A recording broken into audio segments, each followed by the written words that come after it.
Hello प्यारे बच्चों, कैसे हैं। स्वागत है फिर से आपका हमारे सुंदर से चैनल केमिस्ट्री यूरेका में। और आज बच्चों हम आपको जो मॉडल पेपर है उत्तर प्रदेश बोर्ड 2021-22 का कक्षा 10 का जो मॉडल पेपर है उसके रसायन विज्ञान के प्रश्न कराने जा रहे हैं। ठीक, तो विज्ञान में तीनों पार्ट होते हैं, जैसे भौतिक विज्ञान है, रसायन विज्ञान है और आपका जीव विज्ञान है। तीनों के आएंगे तो उसमें खंड क में तो भौतिक विज्ञान दे रखी है, उसके प्रश्न दे रखे हैं। खंड ख में रसायन विज्ञान है, तो हम आपको पहले रसायन विज्ञान के प्रश्न बताते हैं, किस प्रकार के प्रश्न आएंगे और उत्तर उनका क्या होगा। ठीक है बच्चों, तो स्टार्ट करते हैं। कक्षा 10 का जो मॉडल पेपर है, परीक्षा भी आपकी आने वाली है। ठीक, तो उसमें आप कैसे प्रश्न करेंगे देखते हैं। पहला प्रश्न है खंड ख का, प्रश्न नंबर 5 क में है Zn + CuSO4 ZnSO4 + Cu रासायनिक अभिक्रिया किस प्रकार की अभिक्रिया है, किस प्रकार की होगी ये। तो देखते हैं, Zn ने कॉपर को विस्थापित कर दिया है, हटा दिया है SO4, क्योंकि Zn जो होता है वो ज्यादा सक्रिय है किससे, कॉपर से। तो इसका जो हो जाएगा विस्थापन अभिक्रिया यानी डिस्प्लेसमेंट रिएक्शन। दूसरा है ख 3, ये बहुविकल्पी प्रश्न है और इसी प्रकार से आपको प्रश्न मिलेंगे। जल की कठोरता को हटाने के लिए निम्न में से किसका उपयोग किया जाता है। तो जल की कठोरता के लिए धावन सोडा का प्रयोग किया जाता है। ठीक, तो यहाँ पर Na2CO3 सोडियम कार्बोनेट होता है इसका सूत्र, तो वो इसका प्रयोग यहाँ पे हम करेंगे वाशिंग सोडा का। ठीक, जल की कठोरता दूर करने के लिए। इनमें से और कोई नहीं है, विरंजक चूर्ण नहीं होगा, बेकिंग सोडा नहीं होगा। विरंजक चूर्ण यूज होता है लेकिन उसका प्रयोग जीवाणुनाशक के रूप में होता है। समझ में आ गया।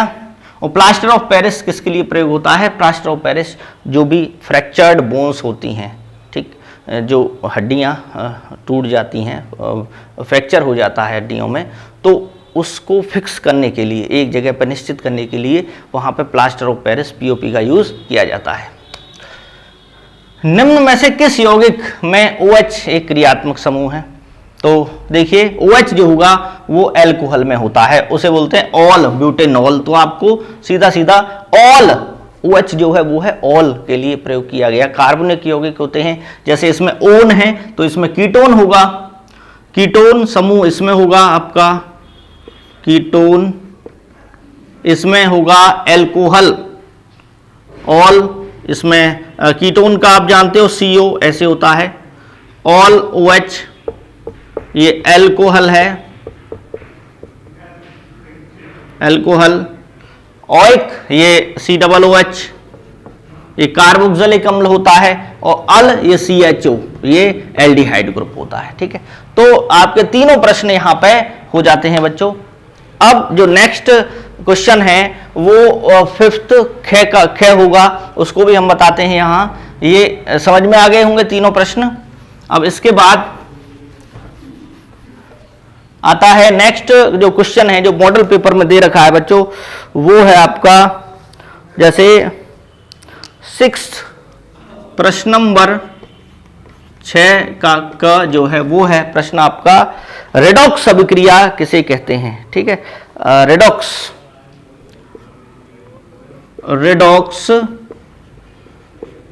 ये भी रासायनिक अभिक्रिया उस समीकरण से लिया है। रेडॉक्स अभिक्रिया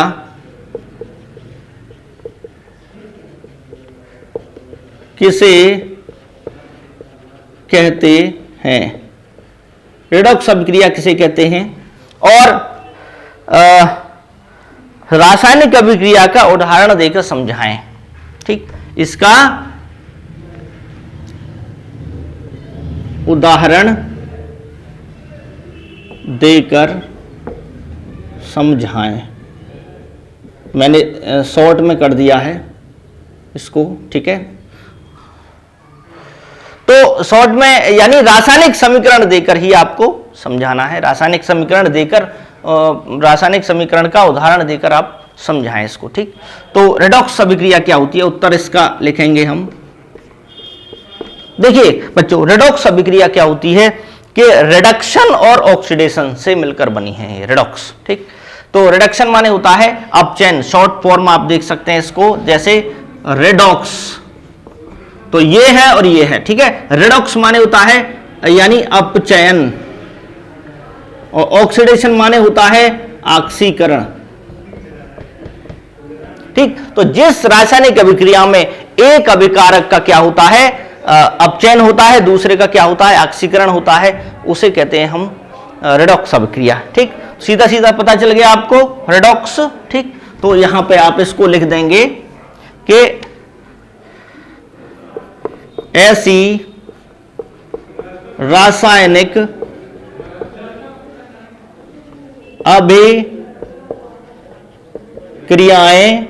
अभिक्रियाएं जिनमें एक अभिकारक का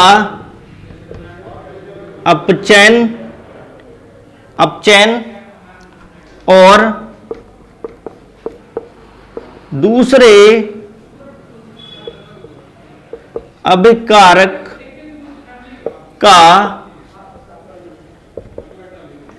ऑक्सीकरण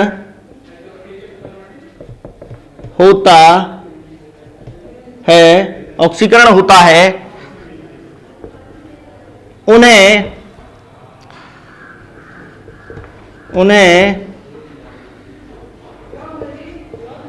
रेडॉक्स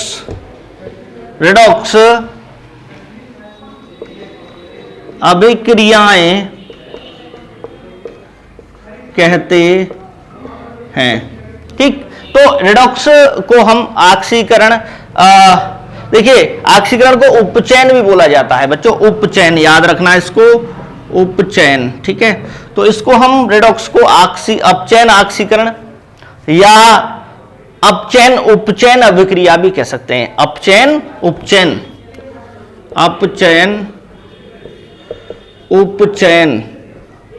या अपचयन ऑक्सीकरण, और इसको क्या कह सकते हैं, अपचयन उपचयन,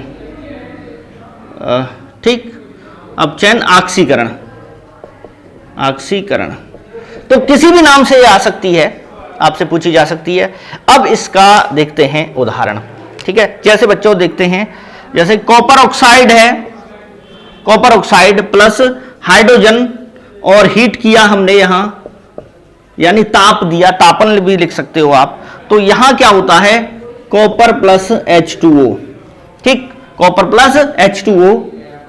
तो यहां देखते हैं ऑक्सीजन का अलग होना, यानी यहां से यहां ऑक्सीजन अलग हुई है, तो यहां से यहां क्या हुआ बच्चों, यहां से यहां हुआ इसका अपचयन, क्योंकि ऑक्सीजन अलग हुई है, ऑक्सीजन का अलग होना अपचयन होता है, और ऑक्सीजन का जुड़ना, यहां से अगर हम बात करें हाइड्रोजन से, यहां से इसको ऐसे ऐसे, ठीक। H2 हाइड्रोजन से यहां ऑक्सीजन जुड़ गई है, तो इसका क्या हुआ, ऑक्सीकरण हुआ, ऑक्सीकरण, या इसको हम उपचयन भी कह सकते हैं, ठीक है। तो ये आपका क्या हो जाएगा बच्चों, ये एग्जाम्पल हो सकता है, एक ही एग्जाम्पल काफी है, ठीक। और भी देना चाहते हैं तो आप दे सकते हैं, बहुत सारे एग्जाम्पल प्रेजेंट हैं बुक में, ठीक है बच्चों।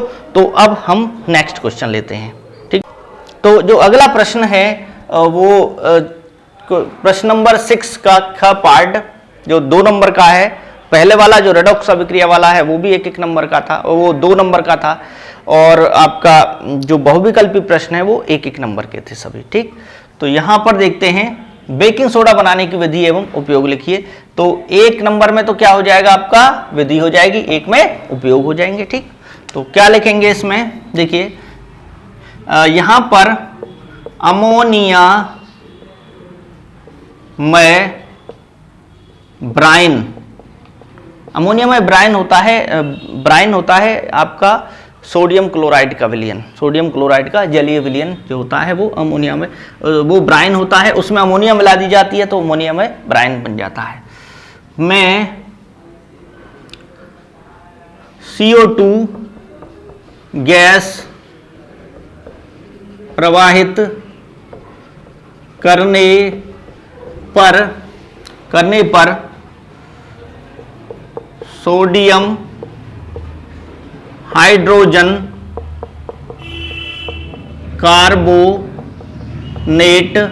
इसे ही क्या बोलते हैं सोडियम हाइड्रोजन कार्बोनेट को?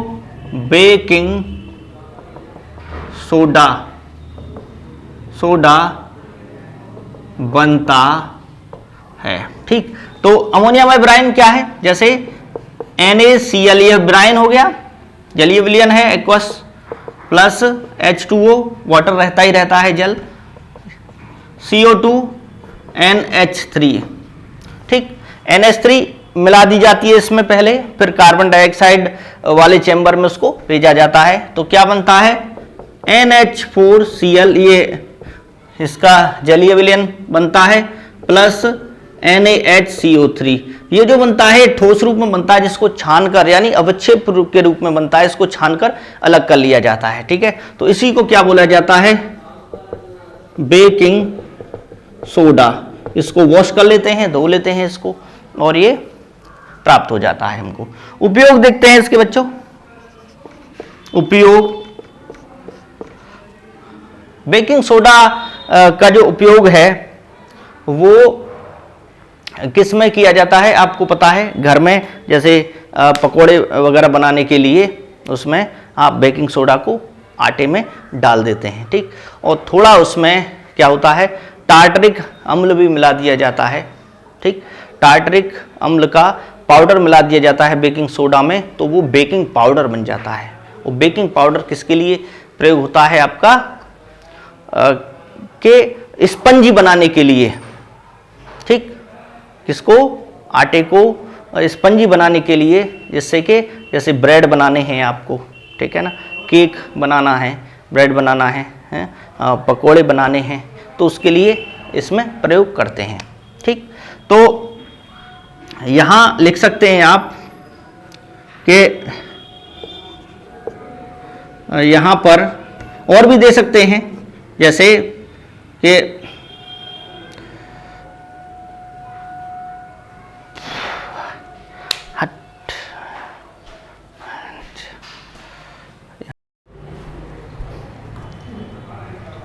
अब जो नेक्स्ट है इसके उपयोग आते हैं। उपयोग क्या होंगे इसके? कि जो बेकिंग सोडा है वो बेकिंग पाउडर बनाने में प्रयोग होता है। बेकिंग पाउडर बनाया जाता है, बेकिंग पाउडर बनाने में। अब बेकिंग पाउडर कैसे बनता है? बेकिंग पाउडर में क्या होता है? बेकिंग सोडा लेकर, ठीक, उसमें टार्टरिक अम्ल का पाउडर मिला दिया जाता है। ठीक, तो इसमें क्या होता है? बेकिंग सोडा प्लस टार्टरिक अम्ल का पाउडर मिला दिया जाता है। ठीक, तो वो क्या बन जाता है? Baking powder. अब टार्टरिक अम्ल आप जानते हो कि H+ आयन यानी हाइड्रोजन आयन देता है। ठीक, तो जैसे ही बेकिंग पाउडर को आप ब्रेड बनाना चाह रहे हो जैसे, ठीक, या केक बनाना चाह रहे हो, या पकोड़े बनाना चाह रहे हो, तो उसके लिए आप इसमें प्रयोग कर सकते हैं, बेकिंग पाउडर उसमें मिला सकते हैं। ठीक, मैदा में। तो होगा क्या? जैसे आपने बेकिंग पाउडर आपका NaHCO3 प्लस H+ किससे मिले? ये हाइड्रोजन आयन, ये मिले टार्टरिक अम्ल से। ये किससे मिले? टार्टरिक अम्ल से। ठीक, अब इसको आप जैसे आटे में डालेंगे, इसको मिलाएंगे आप, ठीक, तो उसके लिए क्या होगा? अब गर्म करेंगे तो क्या होगा कि यहां पर एक तो H2O बनता है, एक CO2 प्लस टार्टरिक अम्ल का सोडियम लवण, ठीक, ये बनता है। तो CO2 जो गैस है, जो हमने आटा प्रयोग किया है, ठीक है, या मैदा ली है, उसके जो पोर्स होते हैं, छिद्र होते हैं, उसमें CO2 गैस भर जाती है और वो फूल जाता है। ठीक, आपने देखे होंगे छोले भटूरे खाते हो आप, तो उसमें भी क्या है कि वो फूले हुए होते हैं। केक है और स्पंजी ब्रेड हैं, ये सब CO2 की वजह से ही हो जाते हैं स्पंजी। ठीक, तो बेकिंग पाउडर बनाने में प्रयोग होता है, इस अभिक्रिया को भी आप दे सकते हैं उसमें। दूसरा है कि कभी कभी ऐसा होता है कि अम्लीय जो अम्लता है हमारे स्टोमक में, पेट में ज़्यादा हो जाती है, ठीक है। कभी कभी स्पाइसी फूड हम ज़्यादा खा लेते हैं, ज़्यादा मसालेदार, तो जिससे क्या होता है एसिडिटी बढ़ जाती है पेट में। तो घर में कभी कभी हम क्या होता है कि थोड़ा सा बेकिंग सोडा लेकर पानी में मिलाकर उसको ले सकते हैं, जिससे कि जो अतिरिक्त जो अम्लता है जो बढ़ी है वो कम हो जाएगी, खत्म हो जाएगी, और हमें एसिडिटी से छुटकारा वहां पे उस समय के लिए मिल जाएगा। परमानेंट तो नहीं, लेकिन उस समय के लिए हमें फायदा हो जाएगा। ठीक, तो यहां लिख सकते हैं कि एंटासिड, एंटासिड, एंटासिड, ठीक, के रूप में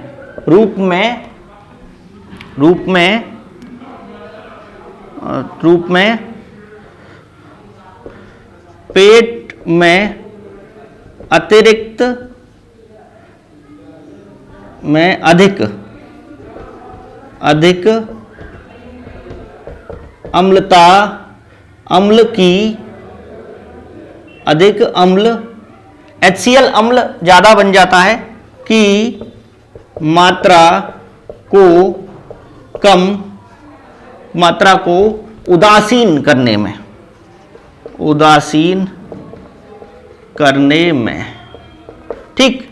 तो दो आप उपयोग लिख देंगे, काफी हैं, क्योंकि 1 नंबर इस पे मिल जाएगा आपको और 1 नंबर इस पे मिल जाएगा, ठीक। तो वैसे अगर आप 1 भी लिख देते हैं तो भी 1 नंबर आपको मिल जाएगा, 2 नंबर इस पे हो जाएंगे। तो ये जो चल रहा है छठा क्वेश्चन, ये 2-2 नंबर का चल रहा है, ठीक है बच्चों। तो यहां पे इसको मिटा देते हैं और अगला प्रश्न देखते हैं, आधुनिक आवर्त नियम क्या है। इसमें 3 ही प्रश्न दे रखे हैं, 6 नंबर का हो जाएगा, छठा क्वेश्चन 6 नंबर का ही हो जाएगा, ठीक है। तो अगला है आधुनिक आवर्त नियम जो है वो क्या है। तो पहले प्रश्न लिखते हैं कि आधुनिक आवर्त नियम क्या है, ठीक है बच्चों। छठे का क्या हो जाएगा, प्रश्न नंबर 6 का ग पाठ, ठीक। आधुनिक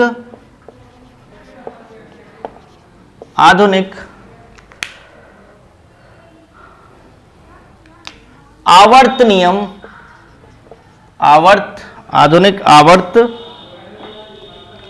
नियम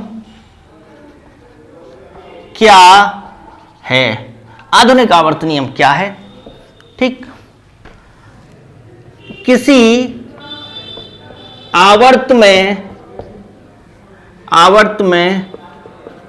बाएं से दाएं जाने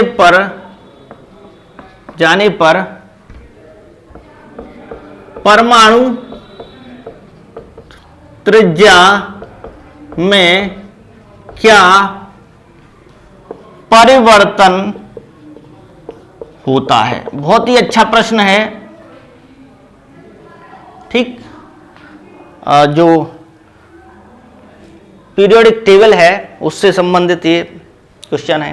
तो देखिए उत्तर हो जाएगा इसका, आसान है बहुत, आधुनिक आवर्त नियम, ठीक। तो इसको हेनरी मोसले ने दिया था इसको, ठीक है। तत्वों के भौतिक एवं रासायनिक गुण उनके परमाणु के आवर्ती फलन होते हैं, ठीक। ये हो जाएगा आवर्ती फलन होते हैं। इसका मतलब परमाणु क्रमांक के बढ़ते क्रम में जब हम तत्वों को रखते हैं, परमाणु क्रमांकों के बढ़ते क्रम में, तो तत्वों के जो गुण होते हैं, ठीक, एक जैसे गुण बार बार रिपीट होते रहते हैं। एक जैसे गुण जो है वो बार बार आते रहते हैं, पुनरावृत्ति होती है उनकी। इसका मतलब ये है, ठीक है। हेनरी मोसले ने दिया था ये, ठीक है बच्चों। किसने दिया था? हेनरी मोसले ने, ठीक, ये इसको दिया था।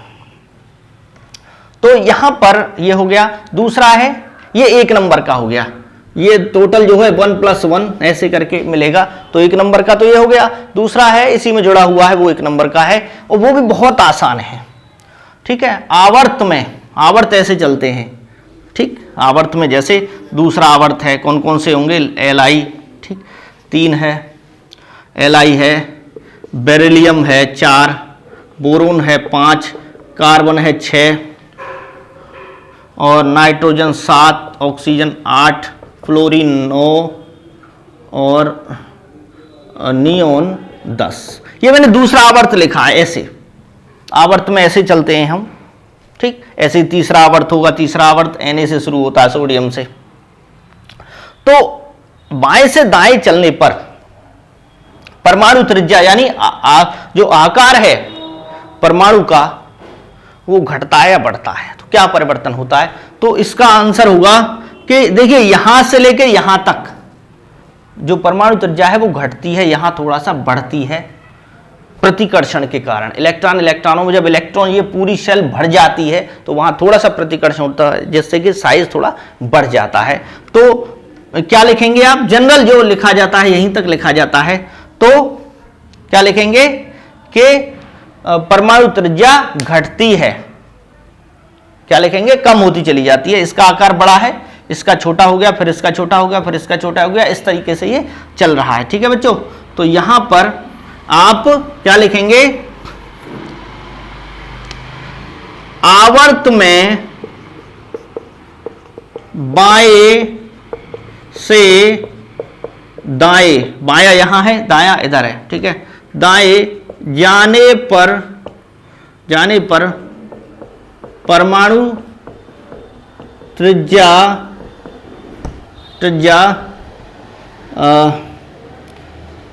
घटती जाती है, ठीक, घटती है। तो ये इसको अंडरलाइन आप कर देना, जिससे कि इसी पे ध्यान जाएगा एग्जामिनर का, इससे आपको अच्छे नंबर मिलेंगे। तो 1 और 1 2, देखिए कितना सिंपल क्वेश्चन है बच्चों, ठीक। तो ये आपके 2 2 2 हो गए। ये प्रश्न नंबर आपका जो छठा है वो कंप्लीट हो जाता है, ठीक है बच्चों। 7वां जो क्वेश्चन है वो बहुत ही आसान है, 7th देखिए, प्रश्न नंबर आपका 7 है और उसमें का पार्ट देखते हैं 7वां। यहां पर आईयूपीएसी नेम लिखने को कहा गया है। क्या कहा गया है? आईयूपीएसी नेम, ठीक है। तो निम्नलिखित के आईयूपीएसी नेम लिखिए, तो मैं निम्नलिखित नहीं लिख रहा, मैं डायरेक्ट लिख रहा हूं, आईयूपीएसी नेम नाम लिखिए, ठीक है बच्चों। तो आईयूपीएसी नाम लिखने में क्या होगा? पहला जो है, पहला क्वेश्चन है आपका CH3C CH3 और ये CH3 और ये है आपका CH2 CH2 COOH, कार्बोक्जिलिक अम्ल है COOH। तो इसका जो नाम होगा बहुत आसान है, देखिए नंबरिंग यहां से करेंगे 1 2 3 4 5, 5 कार्बन की चेन हो गई, लगातार 5 है, ऐसे गिन लीजिए, ठीक है। 4 पे क्या है? मैथिल ग्रुप है, ये मैथिल, तो लिखेंगे 4,4, एक इसके लिए एक इसके लिए, 4,4 डाई CH3 मैथिल होता है, मैथिल। और ये 5 के लिए पेंटेनोइक, पेंटेन क्योंकि सारे क्या हैं इसमें एकल बंध हैं, तो पेंटेन होगा, एल्केन हो गया ये, ठीक है, पेंटेन। और इसके लिए ओइक, पेंटेनोइक अम्ल। समझ में आ गया बच्चों? 4 पे 4,4 डाई 2 है मैथिल, डाई मैथिल, फिर इसकी चेन 1 2 3 4 5 है, पेंटेन प्लस ओइक, पेंटेनोइक अम्ल बन गया, पेंटेनोइक अम्ल, ठीक है। दूसरा देखते हैं, दूसरा भी आसान होगा, क्या है? CH3 CH2 CH, इसमें Cl है और ये COOH, ठीक है बच्चों। तो यहां पर देखते हैं नंबरिंग, फिर यहीं से होगी 1 2 3 4। तो 2 पे क्या है? क्लोरो, टू क्लोरो और 1 2 3 4 ब्यूटेनोइक अम्ल, 2 क्लोरो ब्यूटेनोइक अम्ल। ठीक है, देखो कितने आसान है ये दोनों, है ना। अब इसका जो है हम क्या देखते हैं, जो ख पार्ट है ये दो नंबर, 1 नंबर का ये है, 1 नंबर का ये है। ठीक है, तो आप नंबर काउंट करते चलें, लास्ट में हम बता देंगे कितने का ये, कितने की केमिस्ट्री इसमें आ रही है। ठीक है, तो अब देखते हैं ख पार्ट। इसमें है संचारण किसे कहते हैं, संचारण किसे कहते हैं, संचारण किसे कहते हैं। धातुओं के संचारण के रोकने की 2 विधियों को लिखिए। धातुओं के संचारण को रोकने की 2 विधियों को लिखिए। ठीक, तो देखिए ये भी 2 नंबर का है, यहां पर 1 और 1, तो उत्तर 1 नंबर में ही लिखना है, इसलिए ज्यादा नहीं लिखना। संचारण होता है जैसे जंग लगना लोहे पर, तो धातु जो होती है वो जैसे लोहा है, कॉपर है, चांदी है, ठीक, तो ये क्या हो जाती हैं कि धीरे धीरे इनकी जो चमक है वो गायब हो जाती है। ठीक, और इनके ऊपर एक रासायनिक पदार्थ बनने लगता है, और जैसे आप देखें लोहे पर एक लाल भूरे रंग का पदार्थ बन जाता है, जिसे जंग कहते हैं, रस्ट कहते हैं हम। ठीक, वो कैसे बनता है कि जो ऑक्सीजन और जल वाष्प है वातावरण में उपस्थित होती है, वो उस पर बार बार अटैक करती रहती है लोहे पर, तो जिससे क्या होता है कि वो जंग लग जाती है, और धातुएं क्या होती हैं, उनकी चमक गायब हो जाती है, उनकी क्रियाशीलता कम हो जाती है। ठीक, और वो कमजोर हो जाती हैं धातुएं उससे, तो उसके बचाव भी हैं। तो उसी को क्या कहते हैं हम, कि जो रासायनिक पदार्थ बनता है उनके ऊपर एक परत बन जाती है, उसी को हम संचारण कहते हैं, यानी ये कह सकते हैं कि संचारित हो जाती हैं वो। ठीक, तो क्या लिखेंगे,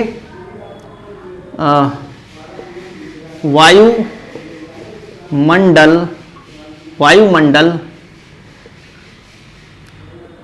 में उपस्थित गैसें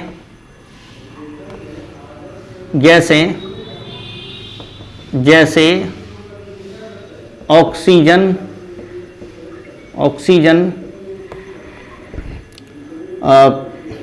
CO2 कार्बन डाइऑक्साइड, ठीक, H2S हाइड्रोजन सल्फाइड, अगर है ये उपस्थित कहीं पर तो ठीक है, जल वाष्प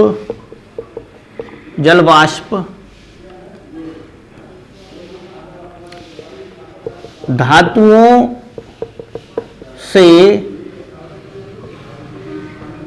अभिक्रिया करके, यानी कि वायुमंडल में जो उपस्थित गैसें होती हैं ऑक्सीजन, CO2 हाइड्रोजन सल्फाइड, जल वाष्प, ठीक, वो किससे, धातुओं से अभिक्रिया करके उन्हें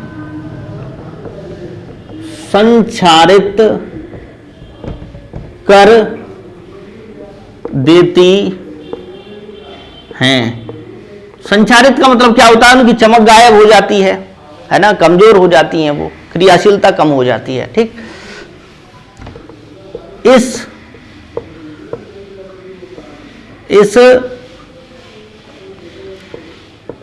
प्रक्रिया यानी इस प्रोसेस को संचारण कहते हैं। उदाहरण क्या है इसके, उदाहरण ठीक, उदाहरण क्या है, लोहे पर जंग लगना। दूसरा, चांदी के आभूषणों का काला हो जाना। ठीक, तीसरा क्या है, कॉपर के तारों पर हरे पदार्थ की परत जम जाना। ये सब क्या है, किसके उदाहरण हैं, संचारण के। ठीक, अब इसके देखिए रोकने के उपाय। तो आप हेडिंग दे सकते हैं, आप पहले संचारण डालेंगे, ठीक, फिर उसको परिभाषित करेंगे, फिर लिखेंगे संचारण को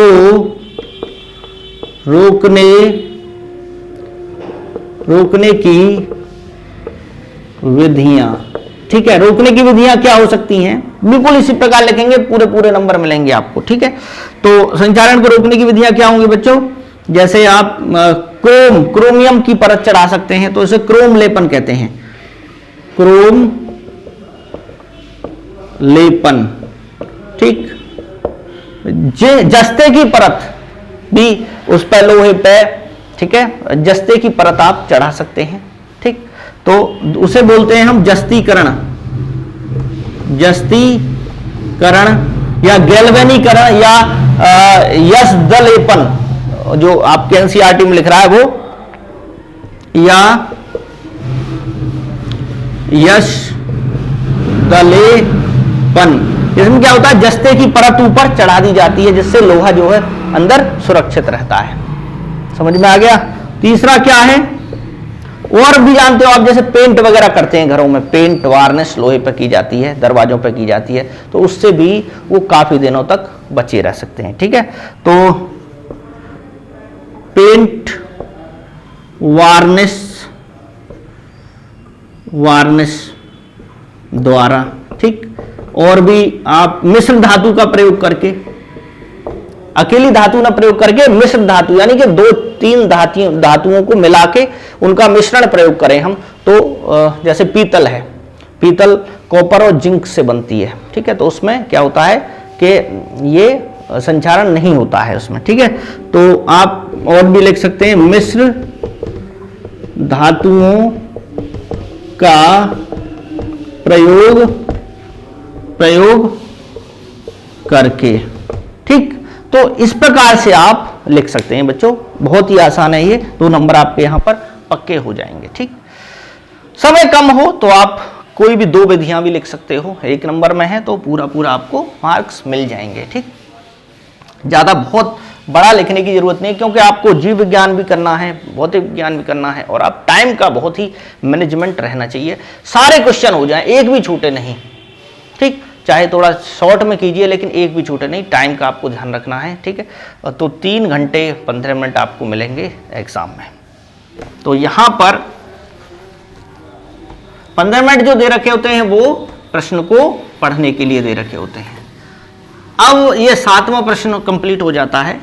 अब हम चलते हैं 8वें पर। टिप्पणी लिखिए, ये 7 नंबर का है, जो 8वां प्रश्न है आपका। टिप्पणी लिखिए, प्रश्न नंबर 8 जो है वो, इसमें है टिप्पणी लिखिए, निम्नलिखित पर टिप्पणी लिखिए। तो पहला कौन सा है, पहला है कार्बनिक यौगिकों में प्रतिस्थापन अभिक्रिया। कार्बनिक यौगिकों में प्रतिस्थापन अभिक्रिया। ठीक है, तो प्रतिस्थापन अभिक्रिया क्या होती है बच्चों? प्रतिस्थापन का मतलब होता है हटा देना, किसी भी ग्रुप को, किसी भी परमाणु को कोई दूसरा सक्रिय परमाणु हटा देता है। ठीक, तो जैसे कार्बनिक यौगिक एल्केन सामान्यतः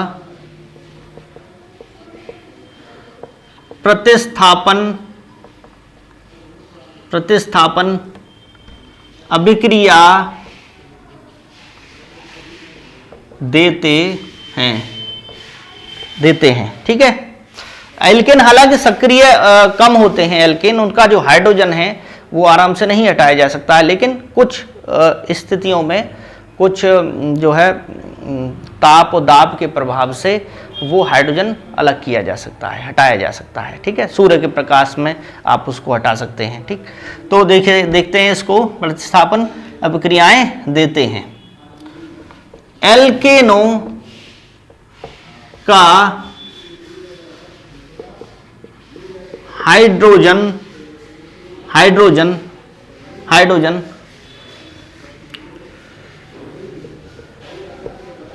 अधिक सक्रिय परमाणुओं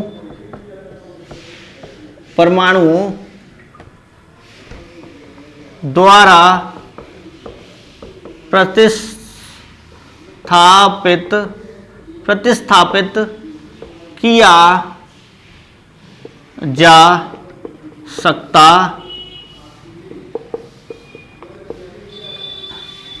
हटाया जा सकता है, हाइड्रोजन जो है वो हटाया जा सकता है और दूसरा परमाणु जुड़ सकता है, ठीक है। एक परमाणु हट जाए और दूसरा जुड़ जाए तो उसे प्रतिस्थापन कहते हैं। जैसे आप क्रिकेट की टीम में देखते हैं बच्चों, ठीक है, कोई प्लेयर हटा दिया जाता है, उसकी जगह पे कोई और अच्छा जो प्लेयर है वो ले लिया जाता है, तो वो क्या हो गया, प्रतिस्थापन हो गया, ठीक है। हटाया, प्रतिस्थापित किया जा सकता है। ऐसी अभिक्रियाओं को प्रतिस्थापन अभिक्रिया कहते हैं। एल्केनों के अलावा बच्चों बेंजीन जो है वो भी प्रतिस्थापन अभिक्रिया देती है, तो देखते हैं। जैसे CH4 है, क्या है, मेथेन। अब कार्बन के साथ क्या है, 4 हाइड्रोजन है, तो यहां पर अगर कोई परमाणु क्रिया करेगा, कोई और जोड़ना है तो हाइड्रोजन हटाना पड़ेगा, क्योंकि 4 से ज्यादा कार्बन जो अपने साथ जोड़ नहीं सकता है, ठीक है। तो CH4 plus Cl2 chlorine gas है, मेथेन गैस भी है, मेथेन भी गैस है, और ये किसके, सूर्य के प्रकाश की उपस्थिति में, सूर्य के प्रकाश की उपस्थिति में, ठीक। तो CH4 आप जानते हैं CH ये 4 हाइड्रोजन होते हैं CH4 में, तो अगर कोई और जोड़ना है तो ये हाइड्रोजन कम से कम हटाना पड़ेगा। जो भी परमाणु आप जोड़ेंगे हाइड्रोजन हटके ही वो जुड़ सकता है, क्योंकि कार्बन 4 से ज्यादा अपने साथ नहीं जोड़ सकता है, ठीक है। तो क्या होगा कि एक हाइड्रोजन हटेगा पहले और एक क्लोरीन जुड़ जाएगा, तो क्या बनेगा, CH, एक हाइड्रोजन हटा दीजिए तो कितने बचेंगे, 3, और एक Cl जुड़ गया, यहां Cl कितना बचा, एक Cl बचा, और एक H जो अलग हुआ है वो क्या बना लेगा, HCl। तो ये क्या बन गया, क्लोरोमेथेन, और ये क्लोरोमेथेन, और ये हाइड्रोजन क्लोराइड जो है वो गैस बन गई, ठीक है। अगर आप और कंटिन्यू करते हैं इस अभिक्रिया को और आगे चलाते हैं तो इससे भी एक हाइड्रोजन अलग हो सकता है। जैसे और भी आप CH3Cl प्लस Cl2 गैस, फिर से आप किसकी प्रेजेंस में करते हैं, सनलाइट में, मैं सीधा सनलाइट लिख देता हूं, आप भी सनलाइट लिख सकते हैं, ठीक।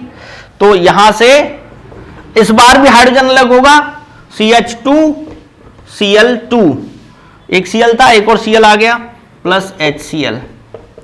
इसको श्रृंखला अभिक्रिया भी बोलते हैं हम, कि आगे तक चलती रहती है, ठीक है बच्चों। इसको बोलेंगे डाइक्लोरोमेथेन, 2 क्लोरीन है, डाइक्लोरोमेथेन, ठीक है। आप एक भी दे सकते हैं। तो ये जो आया है ये प्रश्न है 2 नंबर में, ठीक है। तो 2 नंबर में बहुत है इतना, ठीक। बेंजीन में भी हो सकती है प्रतिस्थापन अभिक्रियाएं, बेंजीन भी प्रतिस्थापन अभिक्रिया देती है, उसको भी चाहे तो दिखा सकते हैं, जरूरत नहीं है वैसे। ये बेंजीन है, प्लस यहाँ पर आप CH3Cl मैथिल क्लोराइड की उपस्थिति जो है, यहाँ मैथिल क्लोराइड किसकी प्रेजेंस में, निर्जल AlCl3 के प्रेजेंस में, निर्जल AlCl3 के प्रेजेंस में आप अभिक्रिया करा सकते हैं यहाँ। तो ये CH3 जुड़ जाता है, यहां से हाइड्रोजन हटा वो HCl बना लेगा। ठीक है, तो बेंजीन भी प्रतिस्थापन अभिक्रिया देता है। ठीक, तो ये हो जाएगा, इसको यहां पे हम रफ किए देते हैं। पहला क्वेश्चन हो गया ये टिप्पणी में, 2 नंबर आपको यहां पर मिल जाएंगे। ठीक है बच्चों, अगली जो टिप्पणी है बच्चों वो है दूसरा, ये 3 नंबर में है, साबुन की सफाई प्रक्रिया।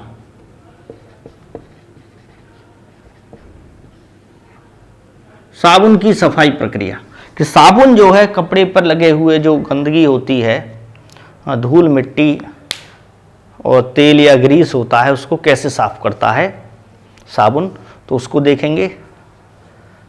तो देखिए साबुन होता क्या है बच्चों, तो साबुन क्या होता है, साबुन उच्च वसीय अम्लों के सोडियम या पोटेशियम लवण होते हैं। ठीक है, यानी साबुन जो उच्च वसीय अम्ल जैसे स्टीयरिक अम्ल है उसका लवण बना दे सोडियम या पोटेशियम के साथ, तो वो हो जाएगा। ठीक, तो जैसे सोडियम स्टीयरेट है, अब इसमें एक भाग जल विरागी, जिसे जल विरोधी भी कह सकते हैं, विरागी होता है एवं दूसरा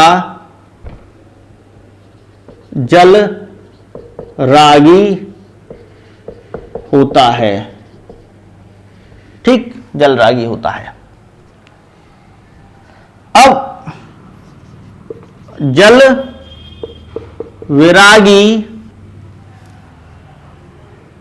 हाइड्रोकार्बन, जल विरागी जो होता है वो हाइड्रोकार्बन भाग होता है, हाइड्रोकार्बन भाग कपड़े पर लगे हुए तेल,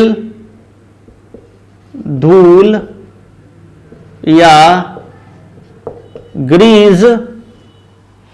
ठीक, और ये देखिए ये तेल, धूल या ग्रीस जो होता है ये क्या है, ये जल विरागी भाग होता है। इसकी जो प्रकृति है वो जल में मिलने की नहीं होती है, क्योंकि कपड़े पर लगा हुआ दाग धब्बा आपने देखा है कि वो खाली पानी से साफ नहीं होता है, यानी वो जल में ही, जल के द्वारा नहीं हटाया जा सकता, तो वो जल रागी नहीं है, जल विरागी है। वो समझ में आ गया, क्योंकि हमारी त्वचा क्या तेलीय है, तो पसीना वगैरह निकलता रहता है, स्वेट, तो उससे जब मिट्टी मिल जाती है तब उसकी जो प्रकृति है वो फिर जल को मैच नहीं करती।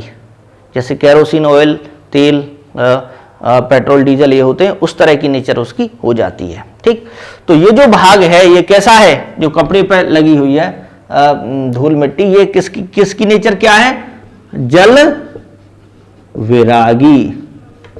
समझ में आ गया, तो जल विरागी जो हाइड्रोकार्बन भाग है ये साबुन का, ये कपड़े पर लगे हुए तेल, धूल या ग्रीस को घेर लेता है और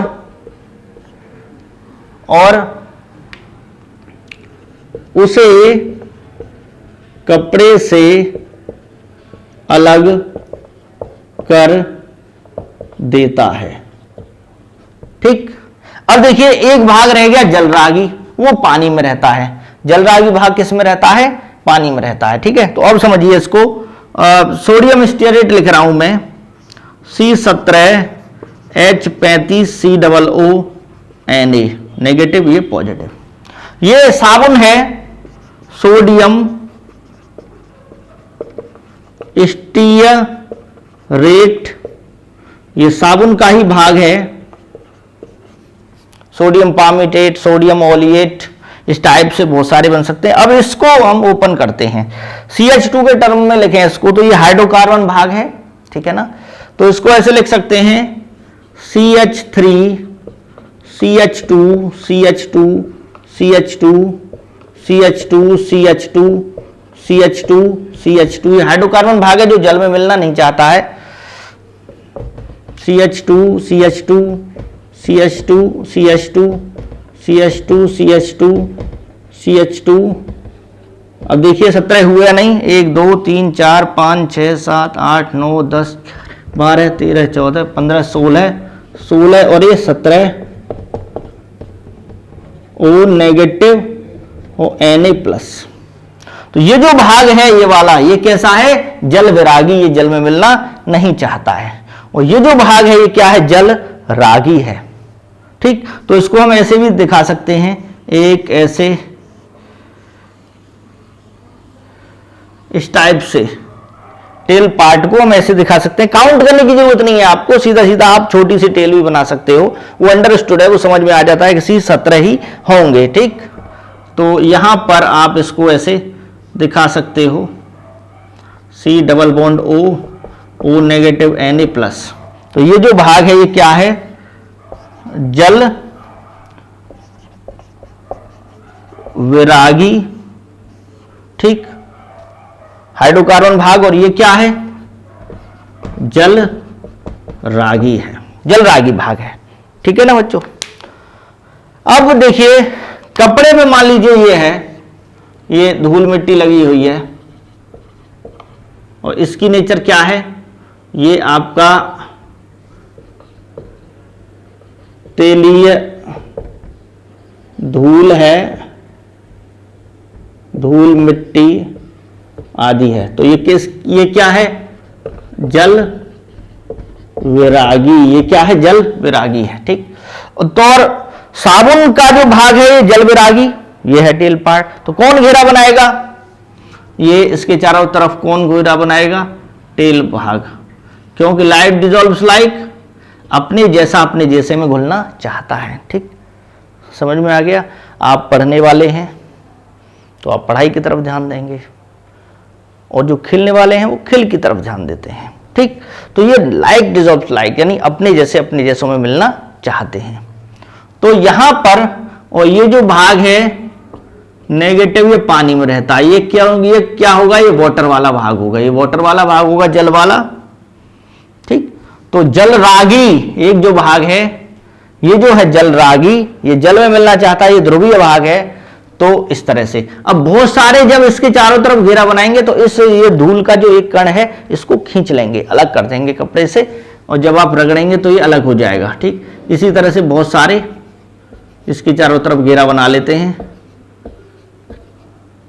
नेगेटिव नेगेटिव, Na प्लस यहीं कहीं वाटर में घूमता रहता है। समझ में आ गया? इस टाइप से जब आप क्रश करते हैं तो ये जो भाग है ये अलग अलग आकर्षण के कारण इसमें टूट जाएगा छोटे छोटे कणों में, ठीक। तो इस तरह से आप इसको बता सकते हैं कि ये कपड़े पर जो धूल मिट्टी लगी रहती है वो कैसे अलग होगी।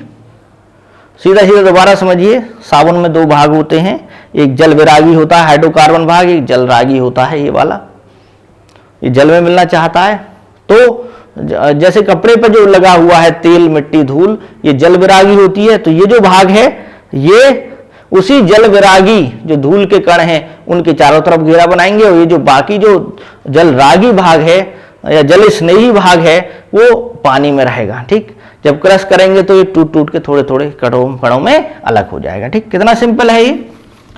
अब जो अगला है वो है आपका, एक और रह गया इसमें, समजातीय श्रेणी। समजातीय श्रेणी क्या होती है देखते हैं।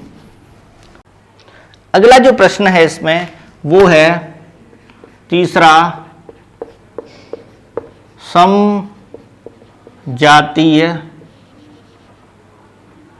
श्रेणी, समजातीय श्रेणी यानी एक ऐसी श्रेणी कार्बनिक यौगिकों की, ये जो फोर्थ चैप्टर कार्बन कंपाउंड उससे है कि एक ऐसी श्रेणी कार्बनिक यौगिकों की जिसमें समान क्रियात्मक समूह होता है और जिनके दो लगातार सदस्यों में CH2 का अंतर होता है। ठीक, तो इसमें लिख सकते हो कार्बनिक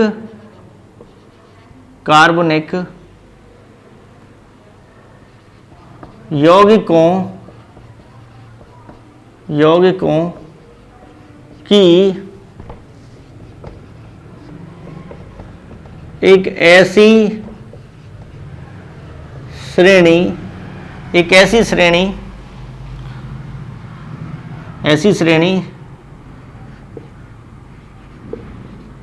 जिसके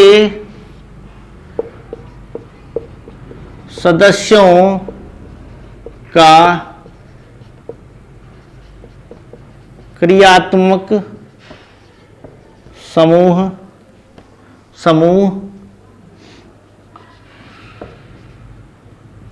समान होता है एवं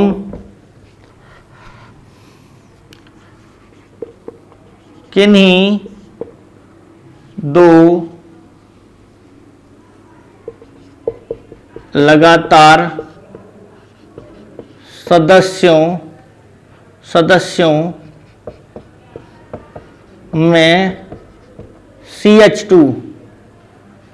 CH2 का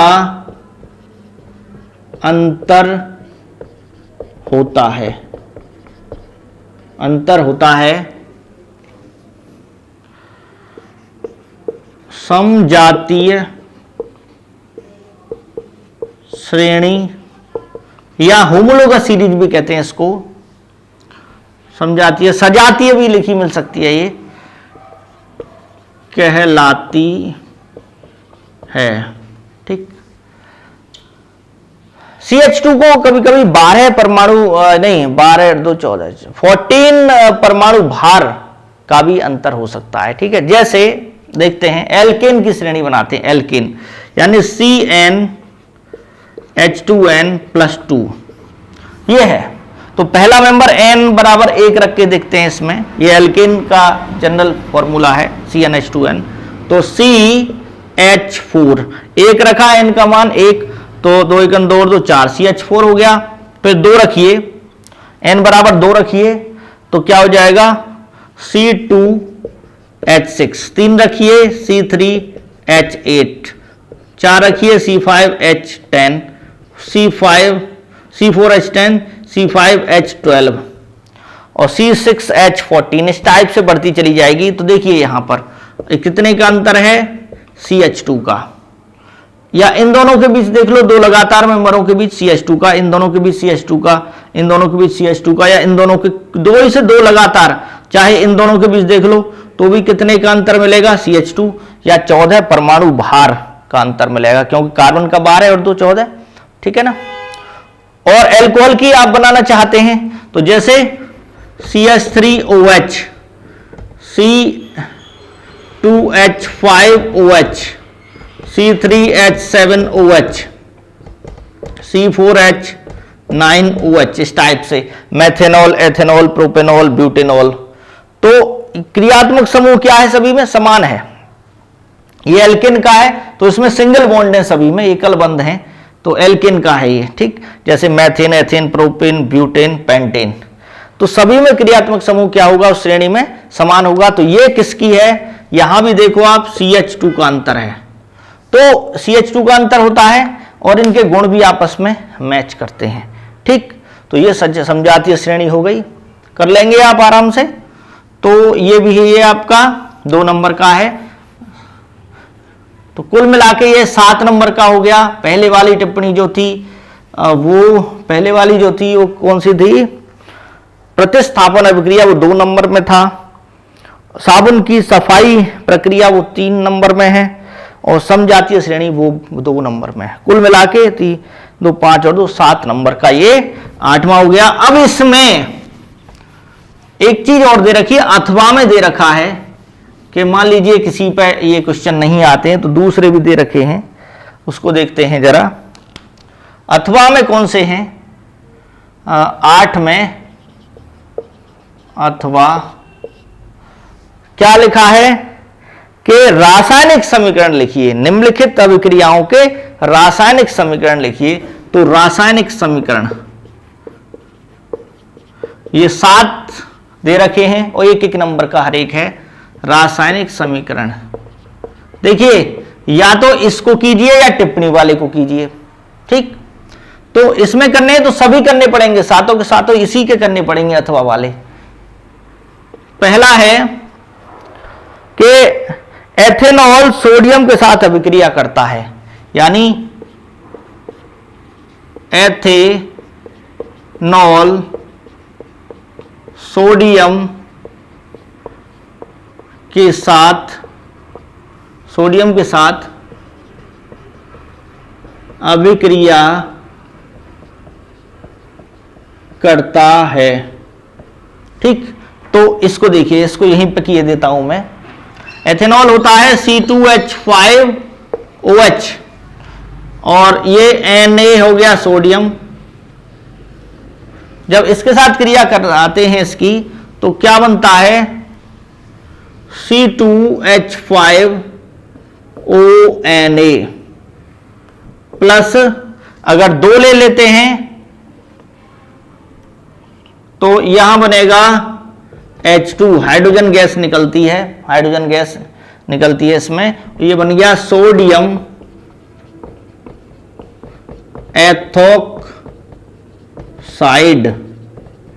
एथोक्साइड, सोडियम एथोक्साइड। और ये क्या है? हाइड्रोजन गैस है। तो ये एथेनॉल प्लस सोडियम। दूसरा देखिए, दूसरा क्या है क्वेश्चन? दूसरी समीकरण देनी है आपको। एथिल अल्कोहल को 443 केल्विन ताप पर सांद्र H2SO4 के साथ गर्म किया जाता है, यानी एथिल अल्कोहल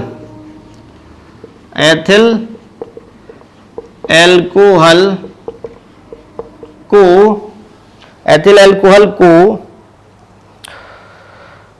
443 केल्विन ताप पर सांद्र सल्फ्यूरिक अम्ल H2SO4 होता है के साथ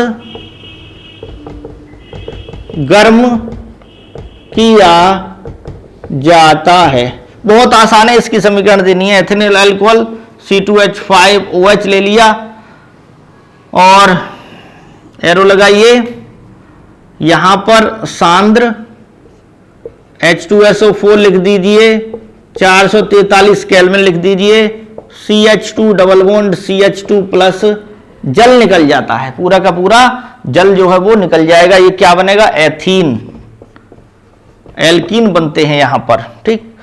अगला प्रश्न है, मेथेन को वायु में जलाया जाता है, यानी दहन किया जाता है। जैसे जैसे आप लिखते चले जाएंगे आपको नंबर मिलते चले जाएंगे, 1-1 नंबर के हैं। ये 1 मार्क्स का है, ये 1 मार्क्स का है, ठीक है।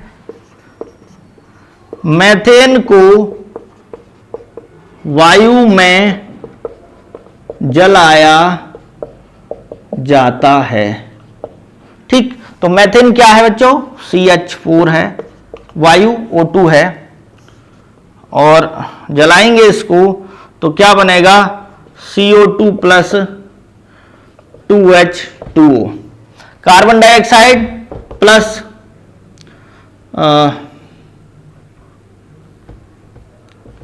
ऊष्मा एवं प्रकाश। जैसे आपने LPG गैस जलती देखी है तो वहां पे ऊष्मा और प्रकाश दोनों होता है, ठीक। कार्बन डाइऑक्साइड भी निकलती है और ये जल वाष्प भी, ठीक। तो अगला देखिए, अगला है इसमें बच्चों, एथेनॉइक अम्ल को एथेनॉल के साथ अभिक्रिया करता है। एथेनॉइक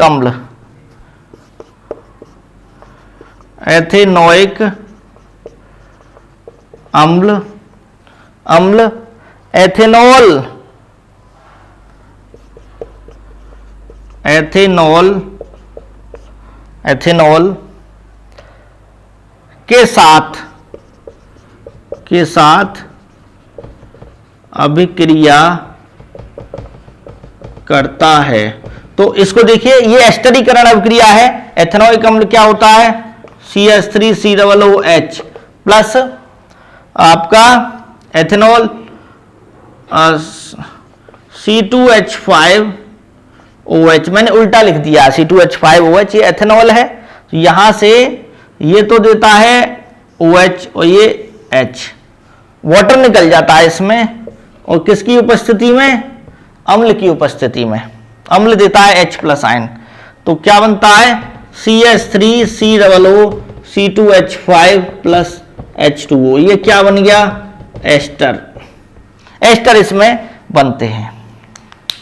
बहुत आसान है ये, यहां तक हो जाएगा। एस्टरीकरण भी कहते हैं इस अभिक्रिया को। तो आपके कितने हो गए, 4 हो गए। अभी इसमें बाकी कितने हैं, 2 इसमें और बाकी हैं, 4 नहीं 3 और बाकी हैं, 7 होंगी ये। देखते हैं अगला, एथेनॉइक अम्ल सोडियम कार्बोनेट से, नहीं 1 मिनट, 4 हो गए, 3 और बाकी हैं।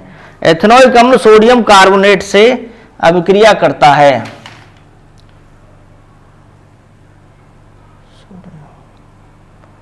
1 2 3 4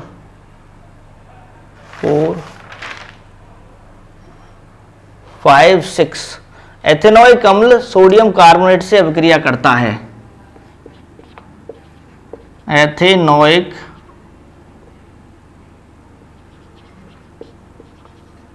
अम्ल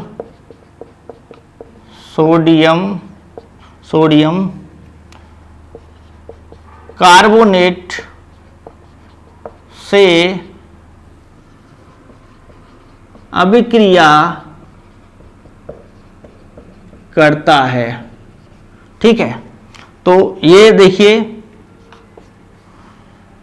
5th है, एथेनॉइक अम्ल CH3COOH प्लस Na2CO3, यहां पर ये बनता है CH3COONA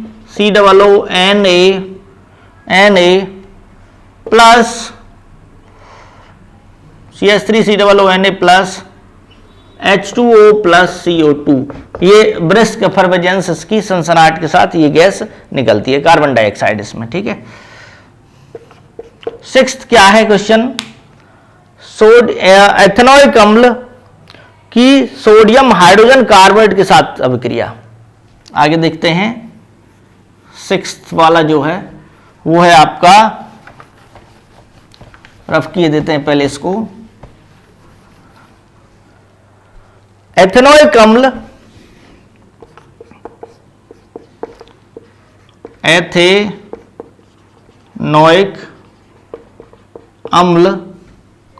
sodium hydrogen carbonate, sodium hydrogen carbonate जानते हो, NaHCO3, डायरेक्ट लिख देता हूं मैं, से अभिक्रिया करता है।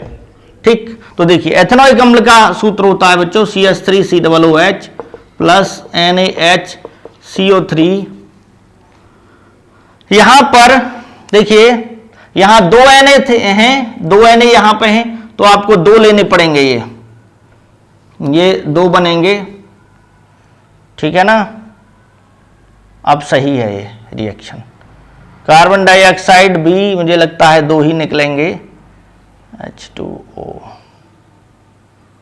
देखिए ऑक्सीजन 2 दूनी 4, 4 3 7 हो गए, यहाँ 2 4 और 2 6 और 1 7। ठीक है, ये रिएक्शन सही है। यहां पर Na1 है, इसलिए यहां एक की ही जरूरत पड़ेगी, तो ये बनेगा CH3COO Na प्लस, वही सेम होती है, बस मॉलिक्यूल का अंतर है वहां पर। ठीक है बच्चों, ये हो गया। एक और है इसमें 7वां के एथेनॉल का क्षारीय KMnO4 द्वारा ऑक्सीकरण किया जाता है। तो देखिए एथेनॉल होता है C2H5OH, क्षारीय KMnO4, तो वो ऑक्सीजन देता है और इसका क्या बन जाता है इसका ये कन्वर्ट हो जाएगा किसमें, अगर मैं इसको ओपन करें हम CH3CH2 ऐसे लिखा जा सकता है इसको एथेनॉल को, तो CH3COOH ये जो ग्रुप है ये COOH में कन्वर्ट हो जाएगा। ठीक है, तो ये क्या बनता है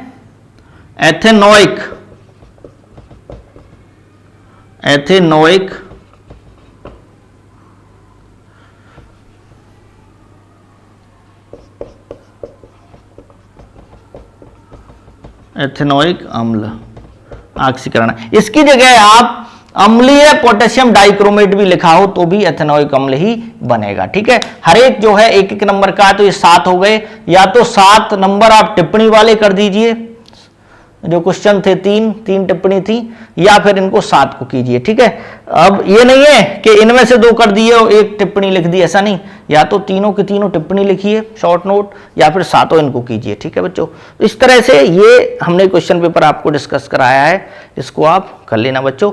नेक्स्ट वीडियो में हम कुछ और चीजें इसी प्रकार के क्वेश्चन आपको अलग से कुछ कराएंगे। ये तो यूपी बोर्ड का मॉडल पेपर था, हम अपना मॉडल पेपर आपको तैयार कराएंगे। ठीक है बच्चों, थैंक्स फॉर वॉचिंग। वीडियो को ज़्यादा से ज़्यादा शेयर कीजिए, लाइक कीजिए और चैनल को सब्सक्राइब कीजिए।